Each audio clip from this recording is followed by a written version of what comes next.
നമസ്കാരം.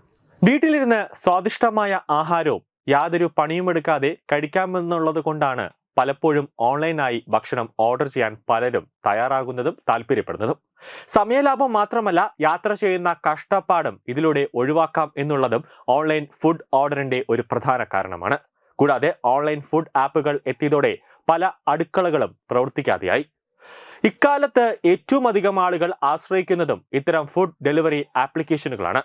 എന്നാൽ ഇത്തരം ഓർഡറിങ്ങിലൂടെ വലിയ സാമ്പത്തിക നഷ്ടമുണ്ടാകുമെന്നുള്ളത് പലർക്കും അറിയില്ല. ഇപ്പോഴിതാ തന്റെ അനുഭവം പങ്കിട്ടുകൊണ്ട് ഓൺലൈൻ ഫുഡ് ഡെലിവറി ആപ്പായ സ്വിഗ്ഗിയോട് സോഷ്യൽ മീഡിയയിലൂടെ തന്നെ ചോദ്യം ഉന്നയിക്കുകയാണ് ഒരു യുവാവ്. സ്വിഗ്ഗിക്കുള്ള കത്ത് പോലെയാണ് യുവാവ് തന്റെ പരാതി കുറിച്ചിരിക്കുന്നത്. അതായത് ആ കത്ത് ഇങ്ങനെയാണ്: ഹേ സ്വിഗ്ഗി, ദയവായി വിശദീകരിക്കുക.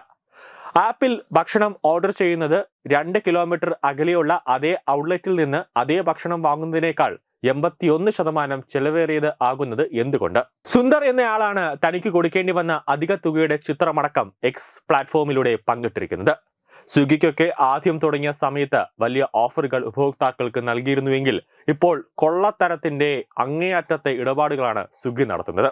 അതായത് സംഭവം എന്താണെന്നാൽ, ആപ്പിൽ ഫുഡ് ഓർഡർ ചെയ്യുമ്പോൾ 2 കിലോമീറ്റർ അകലെയുള്ള അതേ റെസ്റ്റോറന്റിൽ നിന്നും സെയിം ഫുഡ് വാങ്ങുന്നതിനേക്കാൾ 81% ചെലവ് കൂടുന്നത് കൊണ്ടാണ് ആ ചെലവാണ് സ്വിഗ്ഗിയിലേക്ക് കൂടുന്നത്. ഫുഡ് ഡെലിവറി ചെയ്യാൻ ഭീമമായ തുക നൽകണം. ഫുഡ് നേരിട്ട് പോയി വാങ്ങിയപ്പോൾ വന്ന ബില്ലുകളും ഓർഡർ ചെയ്ത ബില്ലുകളും പങ്കുവച്ചിട്ടുണ്ട്. ഓൺലൈനിൽ 1473 ഇരുന്നു ഈ സ്വിഗ്ഗി വഴി വന്ന ബില്ലിന്റെ തുക. ഈ പോസ്റ്റ് ലക്ഷക്കണക്കിന് ആളുകൾ കണ്ടിട്ടുണ്ട്. സമൂഹ മാധ്യമങ്ങളിലടക്കം സ്വിഗ്ഗിക്കെതിരെ വ്യാപകമായ പ്രതിഷേധമാണ് അലയടിക്കുന്നത്. കാരണം മറ്റു ഡെലിവറി ആപ്പുകൾ നോക്കുമ്പോൾ സ്വിഗ്ഗിക്ക് വല്ലാത്തൊരു റേറ്റ് ആണ് എല്ലാത്തിനും അവർ കൂടുതലായി വാങ്ങുന്നത് എന്ന പ്രധാന കാര്യങ്ങൾ ഉപഭോക്താക്കൾ സോഷ്യൽ മീഡിയയിലടക്കം വളരെ കാലമായി ഉന്നയിക്കുന്നുണ്ട്. ന്യൂസ് ഡെസ്ക് തത്വമൈ TV.